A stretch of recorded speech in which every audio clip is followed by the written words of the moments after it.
In episode 61, titled Maintain Authorization Over Time, we focus on keeping your hard-won approval active through disciplined operations rather than sporadic heroics. An authority to operate, ATO, is not a trophy. It is a promise to run the system within known bounds, prove it routinely, and surface changes before they surprise anyone.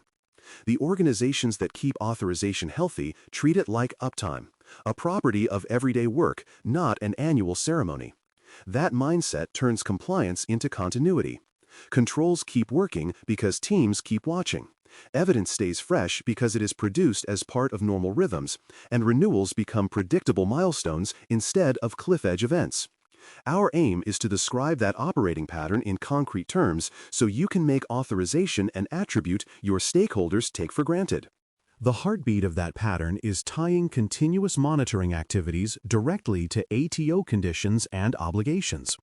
Continuous monitoring only matters when it maps to what the authorizing official expects you to show and when. Convert each condition in the letter into a living check with an owner, a cadence, and an evidence trail. Monthly authenticated vulnerability results, incident notification timelines, mitigation milestones, and usage constraints translated into dashboards and queues.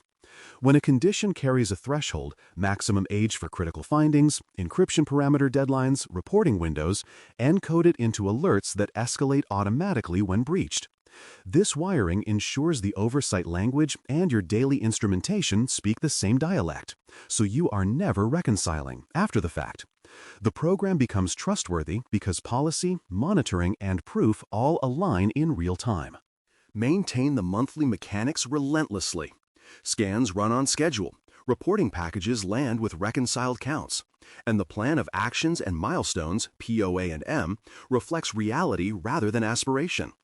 Authenticated scans should arrive with coverage summaries, tool versions, and identifiers that match your inventory keys, not aliases that drift. Reporting packages should include trend context, not just counts, aging curves, closure velocities, and notes on repeated weakness classes retired by systemic fixes.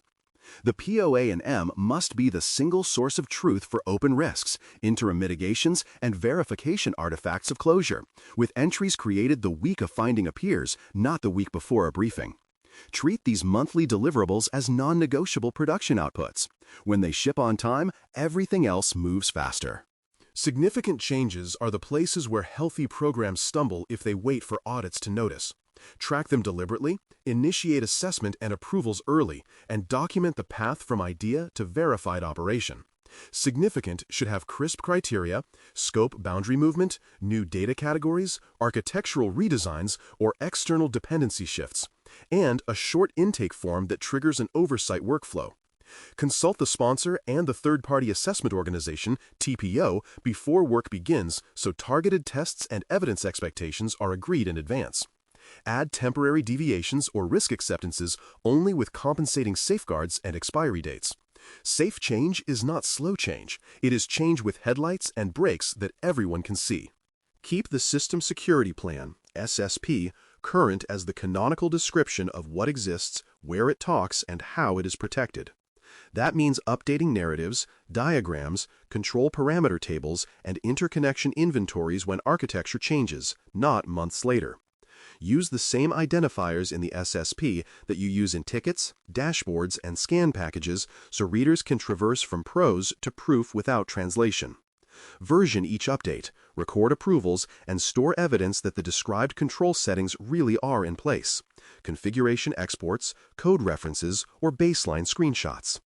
A living SSP signals to assessors and agencies that your view of the environment is fresh, and it becomes the compass that aligns engineering, operations, and governance. Provider inheritances do not maintain themselves. Monitor the services you inherit: managed platforms, shared controls, third-party security layers for notices, control changes, and evidence refreshes. Capture provider advisories in a register, link them to your affected systems, and record what you validated locally. Configuration confirmations, telemetry changes, or compensating steps when a provider deprecates a feature. When providers rotate their own attestations or audit reports, trace the mapping from their controls to yours and refresh your evidence packs accordingly. Inherited does not mean invisible. It means you prove that the upstream control still works for your boundary, and that you will notice when it drifts. Measure performance like an operations team, because performance tells the truth about posture. Track closure rates by severity and owner, service level agreement, SLA, adherence for critical findings, and risk trend lines across quarters. Publish the average age of open items, the percentage closed on time, and the fraction of findings that recur after apparent closure. When metrics dip, say so plainly and state the corrective action: more engineering capacity for image rebuilds, vendor engagement for supported libraries, or pipeline gates to block reintroduction. These measurements turn "we are working on it" into "we reduced aged criticals by 40% in 2 months, and here is the evidence."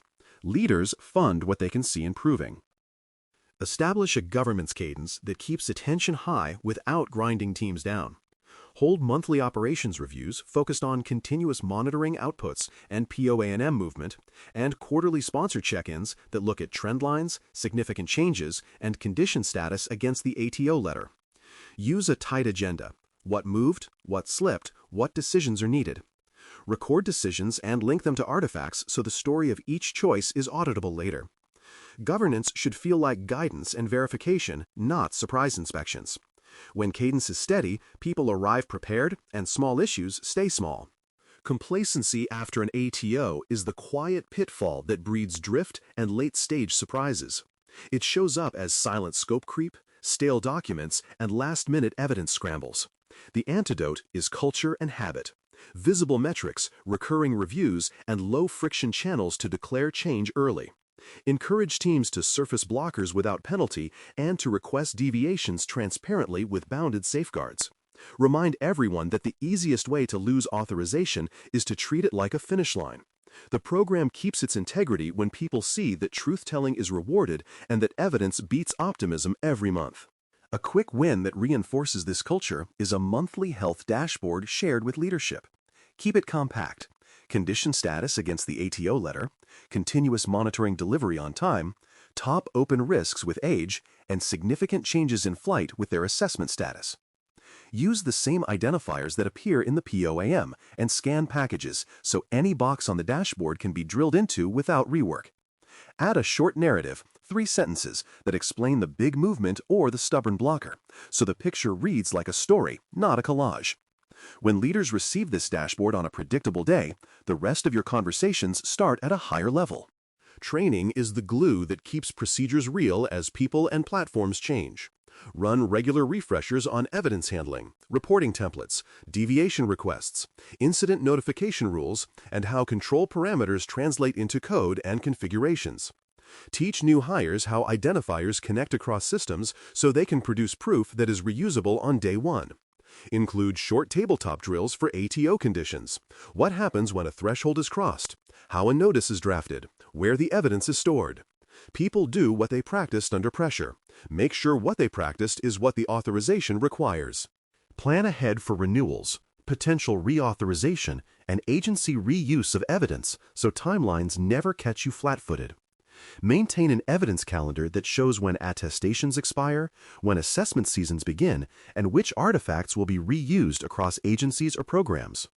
Validate Open Security Controls Assessment Language, OSCL, or other machine-readable packages quarterly so schema shifts do not block you at submission time. When reuse is possible, keep a crosswalk that maps your evidence to each consumer's expectations and refresh it when formats or conditions change. Renewal should feel like rolling forward a well-maintained machine, not resurrecting a museum piece. Keep a simple mini-review pattern to stay oriented: monitor, update, measure, govern, train, anticipate. Monitor means run the continuous program and align it to conditions. Update means keep the SSP, boundary descriptions, and provider inheritances current. Measure means track closure rates, SLA adherence, and trend lines. Govern means hold reviews and check-ins that drive decisions. Train means refresh people so process survives turnover. Anticipate means plan renewals and evidence reuse before the calendar forces you. Repeat the sequence at monthly stand-ups until it becomes muscle memory. In conclusion, maintaining authorization over time is the craft of turning promises into habits and habits into proofs. You keep the ATO active by aligning monitoring to conditions, shipping monthly evidence, managing change in daylight, refreshing the SSP, watching inheritances, measuring honestly, and governing with a steady cadence. The posture that results is calm and believable, fewer crises, faster closures, and clean renewals, because the story and the artifacts always agree. With that foundation in place, the next action is straightforward and catalytic. Schedule the governance review on the calendar, invite the owners who move the metrics, and come ready with the health dashboard and the specific decisions you need approved. That meeting keeps authorization alive because it keeps accountability alive. Thanks for listening.